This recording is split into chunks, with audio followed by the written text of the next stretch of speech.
Bueno, retomamos acá en Economía 4D. Le había dejado la pregunta picando a Fernanda Vallejos, económica, pero relacionado con las elecciones. Tenemos agosto por un lado, paso, tenemos octubre y eventualmente sigue un balotaje en noviembre. El gobierno busca ganar tiempo porque inclusive vemos que el Fondo Monetario Internacional, yo te ayudo en ganar tiempo. Bueno, ¿cómo ves qué va a pasar con los mercados en este periodo eleccionario? A mí me parece que hay una tendencia bastante clara y que el gobierno evidentemente no está pudiendo controlar ni morigerar, y eso creo que se va a sostener.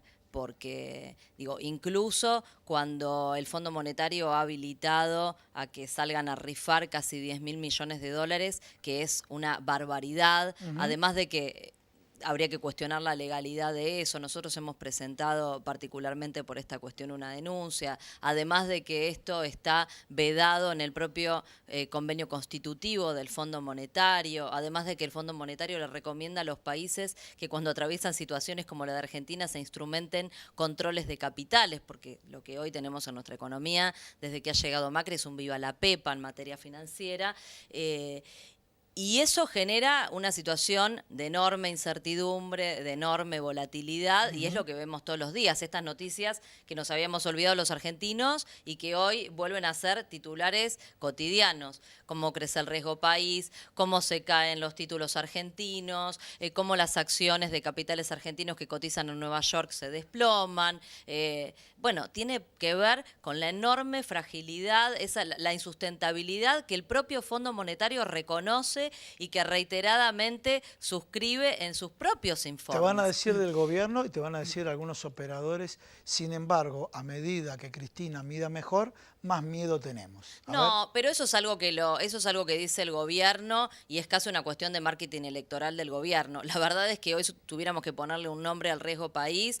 El nombre del riesgo país en la Argentina es Mauricio Macri, y esto lo están empezando también a percibir los inversores en el exterior, porque el gobierno está aferrado a una política que todos observan inviable, absolutamente inviable, y no da ninguna señal, ningún atisbo, ni manifiesta tener ninguna vocación de algún tipo de iniciativa que tienda a corregir un rumbo que lleva a la Argentina al colapso. Y los inversores lo saben muy bien y lo saben además por experiencia histórica. Es en definitiva aquello que dijo Néstor Kirchner: los muertos no pagan. Si a la Argentina la conducen al suicidio, nadie va a cobrar en la Argentina. Entonces hoy todo el mundo está esperando que la Argentina instrumente las medidas adecuadas para retomar un sendero de crecimiento, para garantizar la viabilidad de nuestro esquema macroeconómico y para salir de esta situación de fragilidad que permita que le vaya bien a los argentinos, que la Argentina vuelva a crecer, que en la Argentina se vuelva a consumir, que en la Argentina se vuelva a invertir y que la Argentina, en definitiva, genere las condiciones de repago también para aquellos inversores que han apostado en su momento a nuestra economía, engañados tal vez, como prácticamente todos los actores internos e internacionales, por el gobierno de Macri, porque a todos les ha mentido, a todos les han dicho que iban a hacer las cosas bien, que todo iba a andar bárbaro, y la verdad es que vamos de mal en peor. Fíjate lo que pasa incluso con los grandes empresarios nacionales. Los han estafado de la misma manera como estafaron a los trabajadores, cuando les decían: en mi gobierno no vas a pagar impuesto a las ganancias, y consiguieron capturar una porción importante del voto trabajador que jamás los hubiera votado de otra manera a un gobierno de corte neoliberal como es este. A los empresarios también los estafaron, les dijeron: bueno, salgan a endeudarse en dólares, salgan a endeudarse, que está todo bien.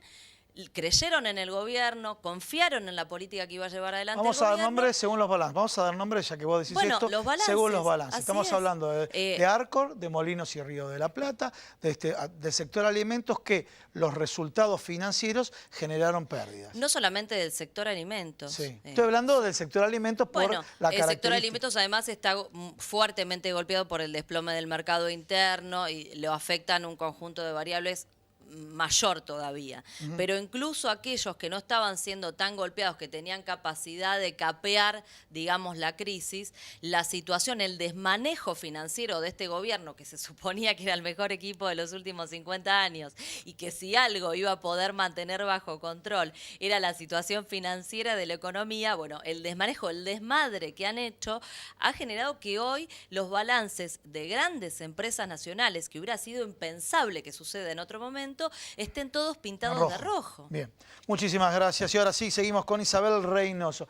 Isabel, bueno, nos comentaste primero del sector de la pequeña y mediana farmacia, ¿sí? El temor, bueno, que generó Pharmacity, como de alguna manera, porque tiene vinculación con lo que mencionó el doctor Arias, tiene vinculación con distintas causas, bueno, ha llegado a la Corte Suprema, bueno, la problemática que tiene la farmacia, de violar una ley de farmacia en la provincia de Buenos Aires. ¿Cómo lo ves? O sea, ¿cuál es tu olfato? ¿Está atado también a lo electoral? Ahora descansan un poquito, como dicen, hoy salió publicado en varios diarios, Clarín, Nación y demás, que en otro tema, nada que ver con ustedes, en Comodoro Pi muchas causas van a esperar el resultado electoral. ¿Ustedes ven lo mismo? ¿Van viendo el resultado electoral de lo que pueda pasar o no con el desembarco de Pharmacity en provincia? Sí, totalmente. Esto es así.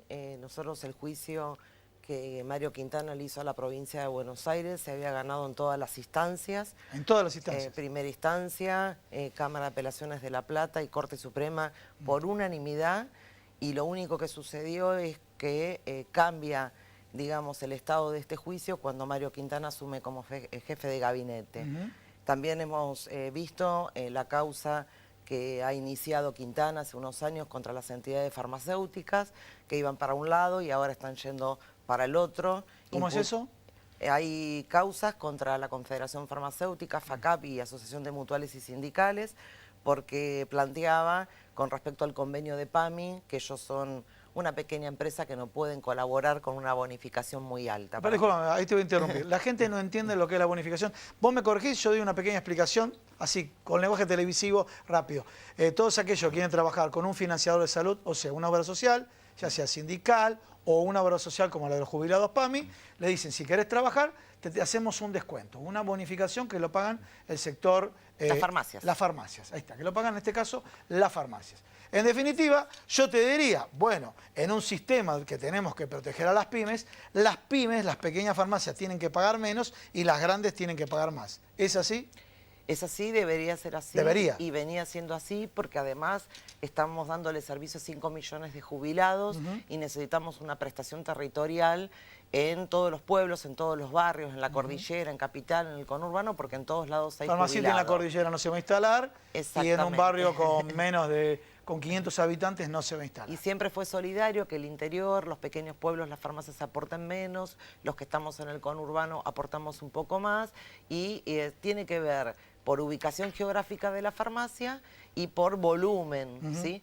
Y claramente no es lo mismo tener una farmacia como la que tengo yo en Berazategui a tener 300, 400 farmacias en un fondo de inversión, en Delaware, en un paraíso fiscal, que hay que ver si realmente pago o no impuestos. Yo en la provincia de Buenos Aires pago todos mis impuestos por cada medicamento que dispenso en mi farmacia. Y bueno, claramente el aporte es escalonado, entonces... Pero en definitiva, la pregunta es la siguiente. ¿Pharmacity está beneficiado con respecto a ustedes ahora?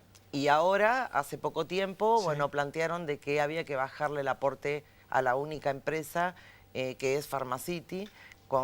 La verdad, nosotros no estamos para nada de acuerdo porque en este momento la que la está pasando peor es la farmacia pequeña y mediana, la farmacia grande también, porque la verdad que, bueno, no nos pagan las obras sociales, tenemos que financiar.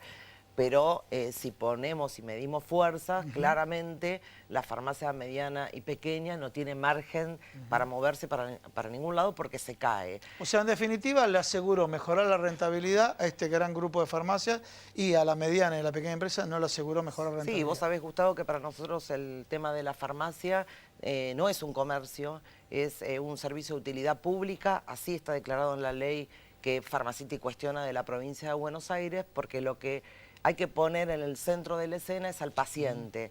La farmacia es un centro de salud que tiene como objetivo favorecer el acceso al medicamento a una persona y si esa farmacia desaparece, ese paciente tiene un costo de bolsillo adicional porque tiene que recorrer pueblos o kilómetros para conseguir su medicación. Ese es el concepto sanitario que siempre tuvo la provincia de Buenos Aires y bueno, claramente que la única persona que se opuso es Mario Quintana porque tiene un objetivo donde para él todo lo rige el mercado, para nosotros realmente valoramos los diferentes gobiernos de la provincia de Buenos Aires que hasta ahora han sostenido este modelo que ha dado buen resultado. Bien. Vamos a seguir defendiéndolo y claramente sabemos que esto es un tema ya político, porque vuelvo a repetir, lo único que sucedió con estas causas, con estos juicios, es que Mario Quintana haya asumido como jefe de gabinete del gobierno nacional. Nosotros ahora vamos a esperar que están los candidatos a gobernador de la provincia de Buenos Aires y como lo hicimos hace 4 años atrás, vamos a pedir reunión con todos los candidatos a gobernadores para hacerle la pregunta cuál es el modelo de acceso al medicamento que pretenden esos candidatos. Y ahí, bueno, sabremos realmente quién está apoyando al paciente, al farmacéutico y a la salud de los 16 millones de bonaerenses y esperemos que esta vuelta, porque hace 4 años que le pedimos reunión a la gobernadora y todavía no nos atendió y nuestro colegio está enfrente a la Casa de Gobierno, esperemos que ahí sí podamos obtener la respuesta de la gobernadora de la provincia de Buenos Aires, que entiendo yo que va a ser candidata. Bien, clarísimo. Bueno, está en la Constitución de la provincia de Buenos Aires ese modelo, porque en la provincia de Buenos Aires el medicamento es un bien social, no es una mercancía según la Constitución.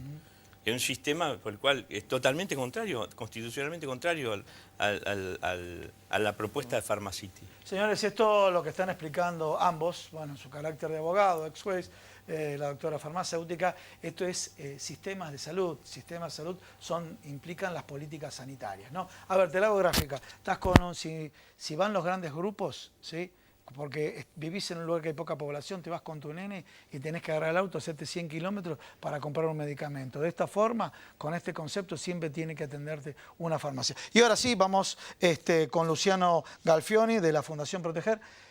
Yo mencioné el tema del Ahora 12. ¿Sirvió o no sirvió para la industria textil el Ahora 12? Sí, por supuesto. La Ahora 12 es un sistema importantísimo para las pymes y la verdad es que cuando el gobierno asume por un tema de el costo fiscal y como todo se empieza a ver por el lado de lo fiscal, ese sistema se suprimió, se quiso hacer algo medio raro con una hora 3, una hora 6, pero que ya no era tasa cero. Le cobraban muy caro, ¿eh? Claro, por eso. Disculpame, ¿sabes lo que te decían en los negocios cuando vos pedías el negocio? Ah, no. Ahora vas a pagar más caro, así te decían, claro, cuando vos pedías estos planes. Claro, y bueno, la verdad que todas esas cosas lo que hacen es, digamos, atentar contra el consumo. El sector nuestro depende muchísimo del mercado interno, básicamente depende del mercado interno. Y bueno, y este tipo de medidas que, mira, déjame darte un dato, sí, Gustavo. Recién vos ponías al principio del programa las placas de lo que estamos pagando de intereses. Sí. En miles, faltó aclarar que eran miles. En mi ritmo acelerado. Miles de millones, sí, con los intereses de las LELIQ, ¿no? Te doy un dato bien gráfico. Con 2 días de lo que pagamos de intereses de LELIQ, financiamos el Ahora 12 a tasa cero hasta fin de año. 2 días. Bien, perfecto. Te agrego un día del LELIQ es el presupuesto anual de fútbol para todos. Pero bueno, no es que esté ni a favor ni en contra. Quiero decir que tanto se castigó a determinados proyectos donde, obviamente, desde el punto de vista de intereses de la deuda, perdieron control. Bueno, industria textil y en definitiva, siempre ha tenido vaivenes la industria textil en nuestro país de acuerdo a las políticas económicas. ¿Ustedes consideran que la tendencia es decreciente o ya llegó a un piso que puede rebotar y volver a crecer? No. El sector textil hoy, te decía en el título, está agonizando. Y creo que todavía no tocó fondo y lo vemos todos los días. Todos los días hay empresas que están cerrando, todos los días hay empresarios que tienen que suspender gente, echar gente. Y esto no tiene fin, digamos. Y lo que nosotros nos tenemos que dar cuenta es que el 95% de las industrias textiles en la Argentina son pymes. Son empresas que trabajan junto a sus trabajadores, no son empresarios multimillonarios ni mucho menos. Entonces es como niditos de hormigas que se van uno comiendo al otro hasta que se mueren todos. Entonces, y la generación de mano de obra agregada que tiene el sector textil, digamos, de lo que, más allá de la cantidad de puestos de trabajo que genera, también todo lo que circunda el sector textil es muy importante. Nosotros perdimos 18.000 puestos de trabajo medido por el INDEC, 18.000 puestos de trabajo formales. El sector textil tiene un gran problema que son la informalidad, que sí. si después otro día te puedo explicar por qué es ese problema. Pero bueno, ahí hay otros 20.000 puestos de trabajo más que se han perdido, así que estamos casi en 40.000 puestos de trabajo directos que hemos perdido. Y bueno, si le calculamos todos los indirectos, son miles y miles de familias que han quedado en la calle, ¿no? Y que es un sector que ha invertido, un sector que se ha tecnificado, un sector que ha sido de los que más ha crecido en la década anterior y de buenas a primeras estamos perdiendo todas las inversiones que hicimos, se nos tildaron de ineficientes, se nos tildaron un montón de cosas. La verdad es que cada vez que nos dicen eso, yo invito a cualquiera que venga a cualquiera de nuestras fábricas y se van a dar cuenta que el sector textil es un sector que está mucho más allá de lo que uno cree que es una máquina de coser, es mucho más que eso, emplea muchísima gente y déjame agregar una cosita chiquita, sí. Una cosita chiquita. Cada vez que a la industria le fue mal, sí, al país le fue mal. Bien. Y lo tenemos que entender, un país con 44 millones de habitantes no se puede concebir sin un desarrollo industrial. Clarísimo, clarísimo. Bueno, doctor Luis Arias, bueno, candidato a intendente de La Plata. Cuéntenos un poco. Bueno, sí, fue una decisión difícil, pero bueno, el Frente Patria Grande tomó la decisión de invitarme, de impulsarme todo el tiempo.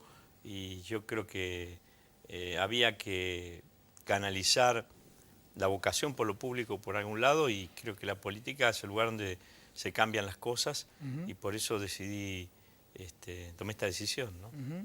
Bien, a ver, ¿y cómo es percibido por la gente el tema de un ex juez que, convengamos, tuviste que renunciar o te destituyeron, ¿no es cierto? No, me destituyeron en octubre del año pasado. La causa de frenar los tarifazos fue en 2016. 2016, pero hubo varias, sí, por distintos motivos, por distintas violaciones jurídicas. Fui suspendiendo el aumento tarifario, pero bueno, también las decisiones mías en materia de los trabajadores docentes, de las paritarias docentes, que la gobernadora de la provincia de Buenos Aires tomó como una cruzada, sí, contra los gremios docentes, creo que también influyó. Y la suspensión del decreto de necesidad de urgencia de Mauricio Macri en aquel entonces, a fines de 2015, que modificaba la Ley de Comunicación Audiovisual y creaba el ENACOM. El ENACOM, sí. Yo dicté la medida cautelar, suspendiéndolo, que luego fue ratificada. O sea, tocaste todas las áreas sensibles del gobierno actual. Compré todos los números. Compraste todos los números y te destituyeron. Clarísimo. Bueno, vamos con Roberto Bachmann, pero le vamos a agregar al análisis político el tema de la judicialización, ¿no?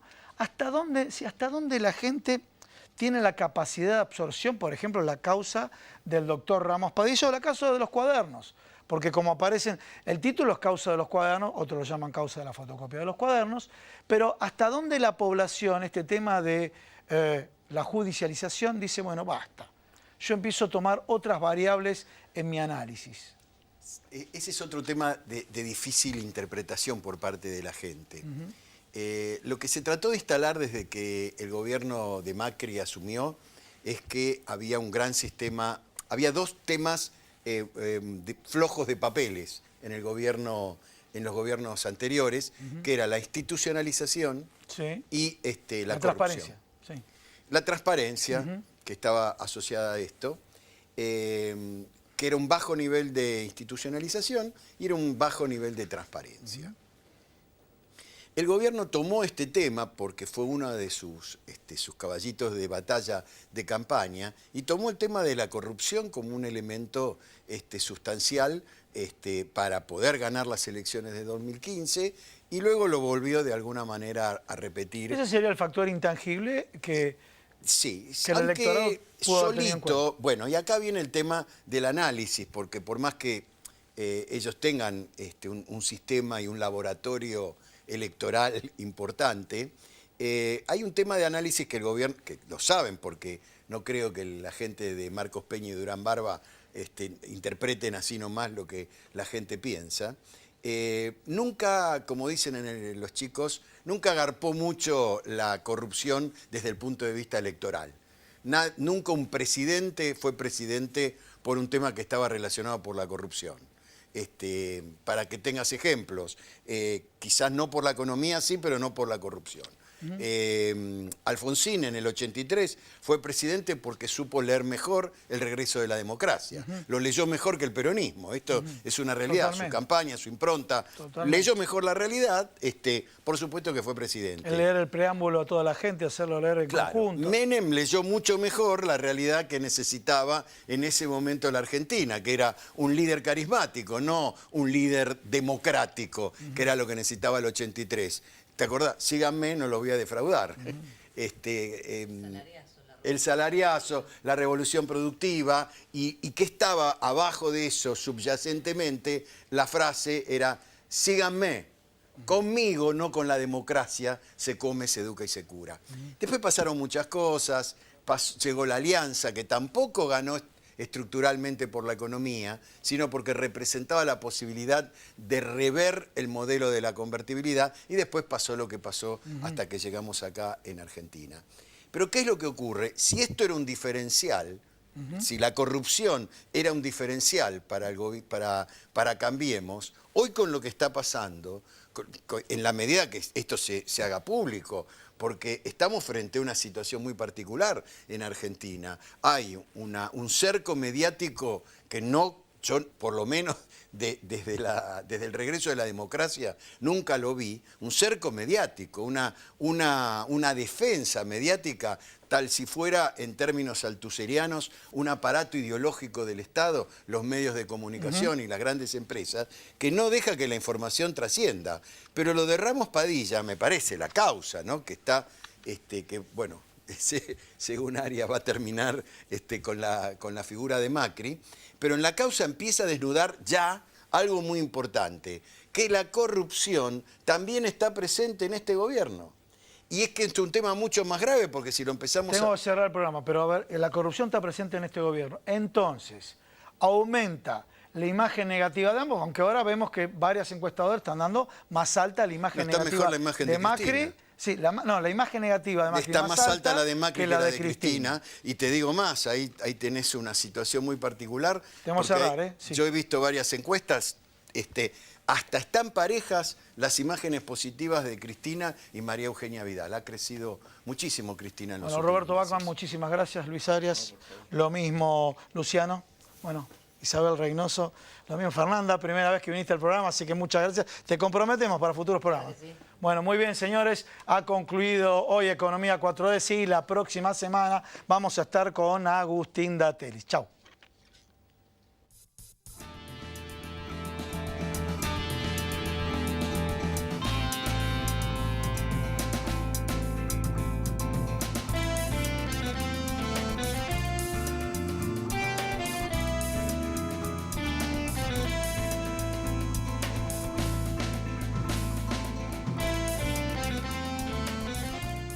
Atilra es artífice de un proyecto solidario, colectivo y social. Es una realidad que crece, se desarrolla, vive y se multiplica, pero sobre todo permanece en el tiempo. Atilra, más de 70 años sembrando de sueños el camino. Cuando la salud está en peligro, el único remedio es la justicia. Si en las provincias se derogan las leyes sanitarias, las farmacias de barrio pueden desaparecer. Decile no al monopolio. Es un mensaje de la Confederación Farmacéutica Argentina, a favor de la ley, a favor de la salud.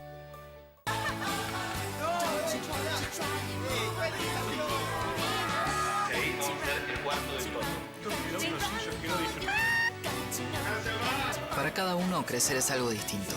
Lo importante es tener quien te acompañe. Me parece que hice un video. Banco Ciudad. Te quiere ver crecer.